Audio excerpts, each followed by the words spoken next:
तो Raoult's law तक हम लोग पढ़ चुके हैं, उसके क्वेश्चंस की हम प्रैक्टिस कर रहे हैं।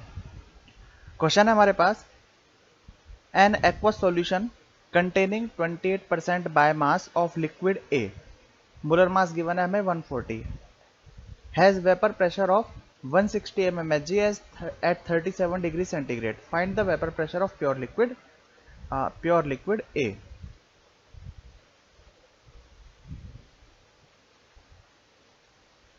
The vapour pressure of water at 37 degree centigrade is 150 mm।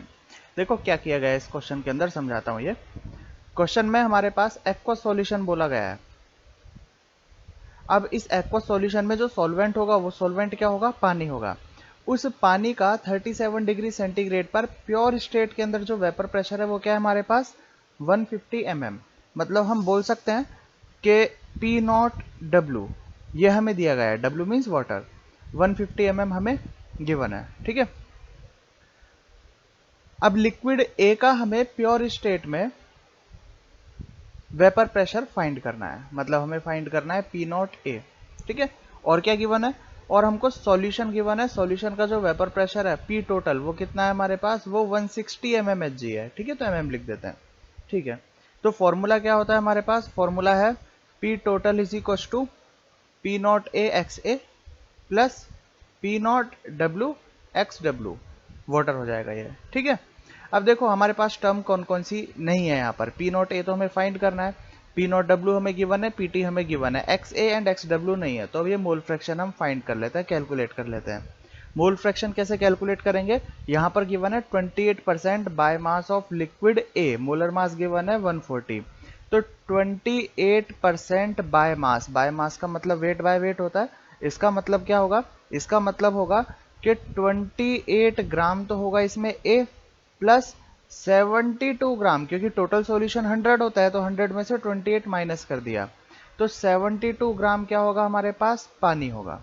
ठीक है, अब 28 ग्राम ए, तो मोल निकाल लेते हैं यहाँ से, मोल दोनों के कितने हो जाएंगे, तो 28 ग्राम डिवाइडेड बाय इसका मोलर मास हमें गिवन है 140। ठीक है, कट कर देंगे, 5 टाइम्स कट हो जाएगा, 1/5 आ जाएगा, प्लस 72 ग्राम डिवाइडेड बाय पानी का मोलर मास, ये कितना हो जाएगा 4, 1/5 कितना होगा 0.2। ठीक है, तो मोल फ्रैक्शन आएगा अब हमारे पास एक्स ए क्या होगा, N A upon N A plus N W, total mole से डिवाइड करेंगे। एन ए कितना है यहाँ पर 0.2 डिवाइडेड बाय टोटल कितना हो जाएगा 4 प्लस 0.2, तो ये हो जाएगा हमारे पास 0.2 डिवाइडेड बाय 4.2। इसी तरीके से पानी का मोल फ्रैक्शन कितना हो जाएगा, पानी के मोल डिवाइडेड बाय टोटल मोल, 4/4.2, ये पानी के मोल हो गए। तो हमारे पास मोल फ्रैक्शन भी आ चुका है। बस अब सारी वैल्यूज यहाँ पर हमें रखनी है। पी टोटल क्या है यहाँ पर, पी टोटल है 160 is equal to P naught A हमें फाइंड करना है, एक्स ए कितना है 0.2 divided by 4.2 plus P naught W 150, X W कितना है 4 डिवाइडेड बाय 4.2। एलसीएम लेंगे तो 4.2 इसमें कॉमन आएगा और ये इसे हम मल्टीप्लाई कर सकते हैं 160 से। ठीक है, 160 से मल्टीप्लाई करेंगे तो ये आएगा हमारे पास 672 is equal to 0.2 P naught A plus 150 multiply by 4, 600। तो पी नॉट ए आएगा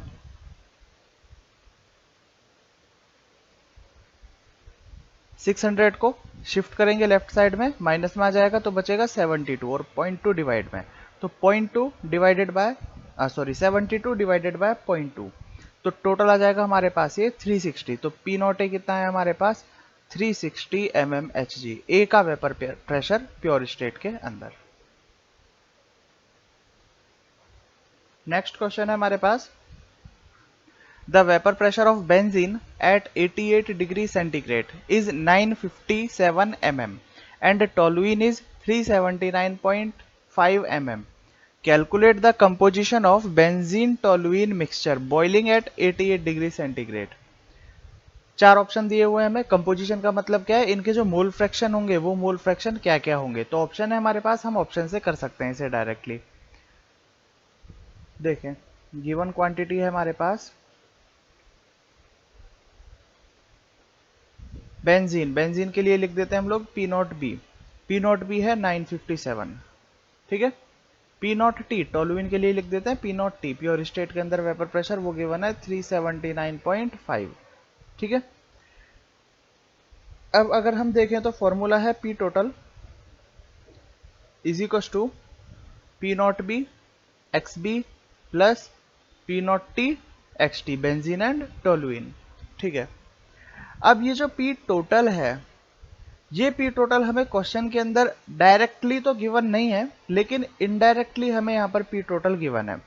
जब भी क्वेश्चन हो तो हमेशा ध्यान रखना होता है कि यहाँ पर टेम्परेचर की बात कर रहा है ये 88 डिग्री सेंटीग्रेड, और नीचे इसने बोल दिया बॉइलिंग एट 88 डिग्री सेंटीग्रेड। तो जब भी हमारे पास हो बॉइलिंग, तो बॉइल जब भी कोई लिक्विड बॉइल होता है तो इसका मतलब उसका वेपर प्रेशर एटमॉस्फेरिक प्रेशर के बराबर होता है। ये हम पढ़ेंगे आगे, बॉइलिंग पॉइंट आएगा जब हमारे पास, उसमें भी हम पढ़ेंगे डिटेल में। तो अगर लिखा हुआ है कहीं भी कि बॉइल हो रहा है, तो बॉइलिंग का मतलब है उसका जो वेपर प्रेशर होगा वो किसके इक्वल होगा, 1 atm के, और 1 atm को जब mmHg में कन्वर्ट करेंगे तो वो होगा हमारे पास 760 mmHg। ठीक है, तो यहाँ पर हमको पीटी गिवन है, पीटी कितना है हमारे पास, पीटी हो जाएगा P total 760 mmHg। Formula P total is equal to P naught B X B plus P naught T X T. P total है हमारे पास 760, पी नॉट बी है 957 multiply by X B plus 379.5 multiply by X T. अब देखो एक equation है हमारे पास solve करने के लिए, लेकिन वेरिएबल इसके अंदर दो हैं, तो ये इक्वेशन सॉल्व करना इम्पॉसिबल है, ये इक्वेशन सॉल्व नहीं हो सकती। तो हम क्या करेंगे, इसमें hit and trial method apply करेंगे। मतलब हम ऑप्शन से एक्स बी और एक्स टी की वैल्यू रखेंगे इसके अंदर, और जो भी इक्वेशन इसे सही, जो भी ऑप्शन इसे इक्वेशन को सेटिस्फाई कर जाएगा वही हमारा आंसर होगा। तो हम ऑप्शन ए से स्टार्ट करते हैं। ऑप्शन ए लिया हम लोगों ने, 760 इक्वल टू 957। अब यहाँ पर एक्स बी कितना गिवन है, एक्स बी है 0.66, ठीक है, plus 379.5 multiply by X T given है 0.34। जब इसे सॉल्व करेंगे तो यही ऑप्शन इसको सेटिस्फाई कर देगा। मतलब हमारे पास जो आंसर होगा वो आंसर क्या गिवन होगा, वो आंसर होगा हमारे पास ए। नेक्स्ट क्वेश्चन है, mole fraction of A in vapour phase is x1 and mole fraction of A in liquid mixture is x2, then the total vapour pressure of solution. Mole fraction liquid phase and vapour phase की ये बात कर रहा है, तो हम formula लिख लेते हैं। जैसे Y A is equal to P naught A X A divided by P total. ये थ्योरी में पहले बताया हुआ है फॉर्मूला। यहां पर वाई ए क्या है, वाई ए होता है mole fraction in vapour phase, mole fraction in vapour phase. और अकॉर्डिंग टू क्वेश्चन ये क्या गिवन है हमको, x1 गिवन है। एक्स ए क्या होता है यहां पर, mole fraction in liquid phase, solution के अंदर हम बात करते हैं जो mole fraction in liquid phase, और ये हमें क्वेश्चन के अंदर गिवन है x2। ठीक है, P naught A vapour pressure of A हम जानते हैं, and P total vapour pressure of solution. ठीक है, तो according to question P total is equal to, इसी इक्वेशन को आगे बढ़ा रहे हैं हम लोग, P naught A X A divided by Y A, cross किया है बस इसको। पी टोटल जो कि हमें फाइंड करना है। अब देखो P naught A X A क्या है, एक्स ए को हमने लिखा हुआ है x2 क्वेश्चन में गिवन है, और वाई ए को हमें क्या मानना है x1, तो पी नॉट ए x2 बाय x1। कितना सिंपल क्वेश्चन है, और ये क्वेश्चन जेई में पूछा गया क्वेश्चन है, जेई के अंदर आया हुआ है ये क्वेश्चन। नेक्स्ट बहुत इंपॉर्टेंट टॉपिक अब हमारे यहां से स्टार्ट हो रहा है। एक्चुअल में सॉल्यूशन चैप्टर के अंदर टोटल 3 पार्ट होते हैं। पहले पार्ट में सिर्फ कंसंट्रेशन पढ़ाई जाती है जो हमने पढ़ा था, उसके अंदर मोलरिटी मोलरिटी इन्हीं के क्वेश्चन आते हैं। सेकंड पार्ट में हमारे पास रूल्स आते हैं, जैसे हेनरी लॉ आया था, राउल्ट्स लॉ आया था, ये लॉज थे। और ये सॉल्यूशन का तीसरा पार्ट यहां से स्टार्ट हो रहा है जो कि बहुत ही ज्यादा इंपॉर्टेंट है, कॉलिगेटिव प्रॉपर्टीज। अगर क्वेश्चन के बेस पर देखा जाए कि कंपटीशन एग्जाम में जहां से क्वेश्चन पूछे जा रहे हैं, तो 70 to 80% जो क्वेश्चन पूछे जाते हैं वो सिर्फ इन कोलिगेटिव प्रॉपर्टीज के ही क्वेश्चन पूछे जाते हैं, इन चारों प्रॉपर्टीज के क्वेश्चन पूछे जाते हैं। तो हमें सॉल्यूशन चैप्टर के अंदर ये वाला पार्ट बहुत अच्छे से करना है, इनके क्वेश्चन डीपली हमें करना है अच्छे से समझ के, बिल्कुल भी ये इसमें छोड़ना नहीं है इसके अंदर कुछ भी, ठीक है। तो लूज नहीं रहना है हमें, अच्छे से क्वेश्चन करेंगे इसके हम लोग। कोलिगेटिव प्रॉपर्टीज की अगर बात करें तो कोलिगेटिव प्रॉपर्टीज क्या होता है, देखो अभी तक जो हमने किसी भी सॉल्यूशन, सॉल्वेंट या किसी की भी बात करें तो दो ही टाइप की प्रॉपर्टीज पढ़ी थी, एक पढ़ी थी फिजिकल प्रॉपर्टी, एक पढ़ी थी chemical property. Physical property and chemical property दोनों ही हम जिसके बारे में भी स्टडी कर रहे हैं उसके नेचर के ऊपर डिपेंड करती है। जैसे मान लो मैंने एक सिंपल ले लिया NaCl, तो NaCl की जो फिजिकल प्रॉपर्टी होंगी वो उसके नेचर के ऊपर डिपेंड करेंगी, केमिकल प्रॉपर्टीज भी उसके नेचर के ऊपर डिपेंड करेंगी। कोलिगेटिव प्रॉपर्टी ऐसी प्रॉपर्टीज हैं जो किसी के भी नेचर के ऊपर डिपेंड नहीं करती हैं, वो डिपेंड करती है नंबर ऑफ पार्टिकल्स पर, ठीक है। जैसे अगर मैं सॉल्यूशन की बात कर रहा हूं, मैंने पानी के अंदर मैंने नमक मिक्स किया और पानी के अंदर मैंने शुगर मिक्स किया, अगर मैं इनकी फिजिकल या केमिकल प्रॉपर्टीज की बात करूं तो वो दोनों अलग अलग होंगी, उसे टेस्ट करके देखोगे दोनों का टेस्ट अलग अलग होगा। उनकी केमिकल रिएक्शन की बात करोगे वो भी अलग अलग परफॉर्म करेंगे। लेकिन अगर मैंने दोनों के नंबर ऑफ पार्टिकल्स सेम मिलाए हुए हैं, मतलब मैंने 2 गिलास पानी लिया, एक एक गिलास अलग अलग सेपरेटली, एक के अंदर मैंने सेम अमाउंट ऑफ सॉल्ट और दूसरे के अंदर same amount of sugar dissolve किया, तो अगर इन दोनों के नंबर ऑफ पार्टिकल सेम है तो ये चार प्रॉपर्टीज जो लिखी हुई हैं ये बिल्कुल सेम परफॉर्म करेंगे। हमें मतलब नहीं है नमक डाला, नमक डाला हमने, शुगर डाला, पत्थर डाला, कुछ भी डाला, नेचर के ऊपर डिपेंड ही नहीं है, वो सिर्फ किसके ऊपर डिपेंड है, नंबर ऑफ पार्टिकल के ऊपर। अगर नंबर ऑफ पार्टिकल सेम है तो प्रॉपर्टीज भी सेम होंगी और ऐसी प्रॉपर्टीज को हम बोलते हैं कोलिगेटिव प्रॉपर्टीज, ठीक है। The properties which depend on number of particle of solute is called colligative property.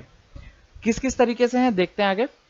Total 4 type की प्रॉपर्टीज हमको यहां पर पढ़नी है। ये फर्स्ट प्रॉपर्टी है relative lowering in vapour pressure, second है elevation in boiling point, third है depression in freezing point and fourth है ऑस्मोटिक प्रेशर। इनके बारे में थोड़ा थोड़ा बात कर लेते हैं। Relative lowering in vapour pressure मतलब ये है कि मैंने पानी लिया पहले, अच्छा एक इंपॉर्टेंट टर्म और, ये जो कोलिगेटिव प्रॉपर्टी की बात होगी ये हमेशा नॉन वोलेटाइल सॉल्यूट के बारे में बात होगी। यहां पर जो सॉल्यूट मिक्स किया जाएगा वो हमेशा क्या होगा, नॉन वोलेटाइल सॉल्यूट ही मिक्स किया जाएगा, ठीक है। मान लो यहां पर मैंने सॉल्वेंट लिया पानी, इसका भी कुछ ना कुछ वेपर प्रेशर होगा P0W। जब इसके अंदर मिक्स किया जाएगा कोई भी सॉल्यूट, तो सॉल्यूट मान लिया मैंने A, तो अब इस मिक्सचर का जो वेपर प्रेशर होगा वो होगा P total is equal to P0A XA plus P0W XW। यहां पर मैं बता चुका हूं कि जो सॉल्यूट है ये सॉल्यूट क्या है हमारे पास, नॉन वोलेटाइल, उसी के बारे में स्टडी की जा रही है कोलिगेटिव प्रॉपर्टी में। वोलेटाइल के बारे में हम बात नहीं करेंगे, वोलेटाइल अगर सॉल्यूट है तो वो राउल्ट्स लॉ में हम पढ़ चुके हैं, ठीक है। तो यहां पर नॉन वोलेटाइल मतलब ये वेपर तो निकालेगा नहीं, और ये वेपर नहीं निकालेगा तो P0A क्या हो जाएगा इसका 0, तो यहां पर P0A हो गया 0, तो P total is equal to क्या हुआ P0W XW। और हम जानते हैं कि जो मोल फ्रैक्शन होता है वो हमेशा क्या होता है 1 से छोटा, तो इसका मतलब ये जो मिक्सचर का वेपर प्रेशर है P टोटल ये P0W से छोटा है, क्योंकि अगर मैं XW से मल्टीप्लाई कर रहा हूं, 1 से स्मॉल क्वांटिटी से मैं मल्टीप्लाई कर रहा हूं, तो सीधी सी बात है ये पहले से तो छोटा हो ही जाएगा, ठीक है। तो P0T P total less than P0W, तो यहां पर वेपर प्रेशर क्या हो जाएगा, सॉल्यूशन का डाउन हो जाएगा। अब कितना डाउन हो जाएगा उसे हम किससे रिलेट करेंगे, ये हम तब बात करेंगे जब इसे डिटेल में पढ़ेंगे, अभी सिर्फ मैं इंट्रोडक्शन बता रहा हूं, ठीक है। सेकंड प्रॉपर्टी है हमारे पास एलिवेशन इन बॉइलिंग पॉइंट। अब ये एलिवेशन इन बॉइलिंग पॉइंट का मतलब क्या है, किसी भी लिक्विड के अंदर जब भी कोई नॉन वोलेटाइल सॉल्यूट मिक्स किया जाता है तो उसका बॉइलिंग पॉइंट हमेशा इंक्रीज हो जाता है। जैसे प्योर वाटर का जो बॉइलिंग पॉइंट होता है, प्योर वाटर का बॉइलिंग पॉइंट होता है 100 डिग्री सेंटीग्रेड, ठीक है, 100 डिग्री सेंटीग्रेड प्योर वाटर का। लेकिन अगर उसके अंदर कुछ भी इंप्योरिटीज हैं तो उसका बॉइलिंग पॉइंट 100 डिग्री सेंटीग्रेड से हमेशा इंक्रीज हो जाएगा, और वो या तो 101 हो जाएगा या 102 हो जाएगा, डिपेंड करता है कि कितनी उसके अंदर इम्प्योरिटी मिक्स की गई है। तो ये पॉइंट है हमारे पास एलिवेशन इन बॉइलिंग पॉइंट, जितनी ज़्यादा इम्प्योरिटी मिक्स होगी उसका बॉइलिंग पॉइंट उतना ही ज़्यादा इंक्रीज हो जाएगा। ये कहाँ काम आती है प्रैक्टिकल लाइफ में? ये पानी की प्योरिटी निकालने के काम में आती है। जैसे अगर हम पानी को बॉईल करके देख रहे हैं, अगर वो एग्जैक्टली 100 डिग्री सेंटीग्रेड पर बॉईल हो जाता है तो इसका मतलब पानी प्योर है, और अगर वो 100 से ज़्यादा बॉइलिंग पॉइंट पर, ज़्यादा टेम्परेचर पर अगर वो बॉईल हो रहा है तो इसका मतलब वो इम्प्योर है, और जितना ज़्यादा टेम्परेचर लगेगा उसे बॉईल होने में उसके अंदर उतनी ही ज़्यादा इम्प्योरिटी होगी, ऐसा मान के चलते हैं। थर्ड है depression in freezing point. Depression in freezing point का मतलब क्या है? एग्जाम्पल लेते हैं, जैसे प्योर वाटर का फ्रीजिंग पॉइंट होता है 0 डिग्री सेंटीग्रेड। अगर उसके अंदर थोड़ी बहुत क्वांटिटी में कुछ भी इंप्योरिटीज मिक्स कर दी जाए, नॉन वोलेटाइल, ठीक है, तो उससे क्या होगा, उसका फ्रीजिंग पॉइंट थोड़ा सा डाउन हो जाएगा, -1 डिग्री सेंटीग्रेड। डिपेंड करता है किस टाइप की इंप्योरिटी, कितनी इंप्योरिटी उसके अंदर मिक्स की गई है, ठीक है। ये कहाँ काम आता है? जैसे आइसक्रीम की अगर बात करें तो आइसक्रीम जब फ्रीज की जाती है, जमाई जाती है, तो अगर उसे 0 डिग्री सेंटीग्रेड पर ही जमने दे, जैसा हम घर में जनरली करते हैं, तो वो आइसक्रीम मेल्ट होने में बहुत कम टाइम लेती है, बहुत इजीली मेल्ट हो जाती है। लेकिन अगर मार्केट की आइसक्रीम अगर टेस्ट की हो गई तो उसमें तुम्हें लगेगा कि उसमें हल्का सा सॉल्ट मिक्स किया जाता है, हल्का सा सॉल्टी टेस्ट आता है, और उसका रीजन ये है कि अगर उस आइसक्रीम में हल्का सा सॉल्ट मतलब इम्प्योरिटी मिक्स की जाए तो उसका फ्रीजिंग पॉइंट 0 डिग्री ना होके उससे कम पर हो जाएगा, ठीक है। अगर फ्रीजिंग पॉइंट कम है तो इसका मतलब वो कम टेम्परेचर पर फ्रीज की हुई आइसक्रीम है, तो उसे मेल्ट होने में फिर से ज़्यादा टाइम लगेगा। इसीलिए जो मार्केट में आइसक्रीम बनाई जाती है वो मेल्ट होने में ज़्यादा टाइम लेती है, और हम घर पर जो जनरली बनाते हैं, प्योर आइसक्रीम हम जो घर पर बनाते हैं, वो मेल्ट होने में कम टाइम लेती है। नेक्स्ट है हमारे पास ऑस्मोटिक प्रेशर। ऑस्मोटिक प्रेशर अपने आप में इन तीनों से अलग ही टॉपिक है, तो जब ये हमारे पास आएगा तभी हम इसके बारे में डिटेल में बात करेंगे। अब हमें पढ़ना है, नेक्स्ट हमारे पास जो टॉपिक आने वाला है यह है relative lowering in vapour pressure.